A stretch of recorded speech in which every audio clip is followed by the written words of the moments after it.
બહુ જ સરસ પિક્ચરો રિલીઝ થાય છે. થોડીક હોરર, થોડીક સસ્પેન્સફુલ, થોડીક એક્સાઇટિંગ, થોડીક થ્રિલિંગ એવી પિક્ચર કરે. ખાટી મીઠી બોલીઓ થઈ હતી. તો છે એક એવી વાર્તા છે જે હજી સુધી ડિસ્ક્લોઝ કરવામાં નથી આવી. તો કદાચ એ કેરેક્ટર ઇન્ટરેસ્ટિંગ હોઈ શકે. આ પિક્ચર બહુ જ એક્સાઇટિંગ રહેવાની છે કારણ કે જે 30 જાન્યુઆરીએ બે બહુ જ સરસ પિક્ચરો રિલીઝ થાય છે. પહેલું જે પિક્ચર રિલીઝ થાય છે એનું નામ છે મર્દાની 3. મર્દાની 3માં આપણે પાછી રાની મુખર્જીને જોઈશું, જે એમનું જે ફેમસ પોલીસ વિમેનનું જે કેરેક્ટર છે શિવાની શિવાજી રોય, એને પાછું પરફોર્મ કરી રહ્યા છે. મર્દાનીની આખી જે સિરીઝ છે એની એક બહુ જ સરસ લેગેસી છે. એના વિલન્સ બહુ જ ઇન્ટરેસ્ટિંગ રહે છે. જેમ કે પહેલી મૂવીમાં તાહિરાજ ભસીન હોય કે સેકન્ડ મૂવીમાં વિશાલ જેઠવા હોય, એ જ રીતે આ વખતે થર્ડ મૂવીમાં વિલન છે મલ્લિકા પ્રસાદ. મલ્લિકા પ્રસાદજીને આપણે લાસ્ટ ટાઈમ કદાચ TVFના એસ્પિરન્ટ સિરીઝમાં જોયા હતા. એ એમને થોડુંક શું કહેવાય કે જે લીડ એક્ટર હતા નવીન કસ્તુરિયા, એમની જોડે થોડુંક આમ ખાટી મીઠી બોલીઓ થઈ હતી.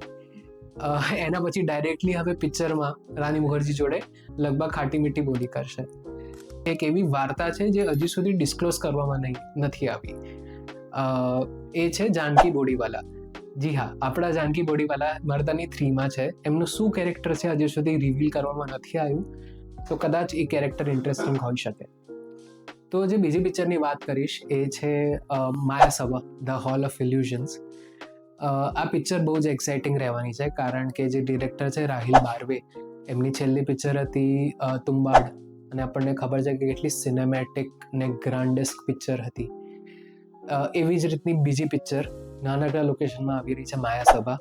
એની બીજી સરસ ઇન્ટરેસ્ટિંગ વાત એ છે કે એ પિક્ચરમાં લીડ તરીકે જે એક્ટર છે એ છે જાવેદ જાફરી, અને એમને નાનપણમાં આપણે તકેશીશ કેસલમાં જોયા હતા, છેલ્લે આપણે દે દે પ્યાર દે 2માં જોયા હતા, અને એઝ અ લીડ એમની લાસ્ટ મૂવી જે આવી હતી એ 2003માં આવી હતી, જજંતરમ મમંતરમ. તો એમની બહુ જ સરસ જર્ની, અને આટલા વર્ષ પછી એક લીડ મૂવી કરે છે અને એ પણ આટલી સસ્પેન્સફુલ, થોડીક હોરર, થોડીક સસ્પેન્સફુલ, થોડીક એક્સાઇટિંગ, થોડીક થ્રિલિંગ એવી પિક્ચર કરે છે. તો એ જોવામાં પણ બહુ જ મજા આવશે. તો દર્શકોને ખાલી એક જ ક્વેશ્ચન છે મારો કે 30મી જાન્યુઆરીએ તમે કયું પિક્ચર જોવા જશો, મર્દાની 3 કે માયાસભા? જરૂરથી કમેન્ટ્સમાં જણાવજો. Thank you.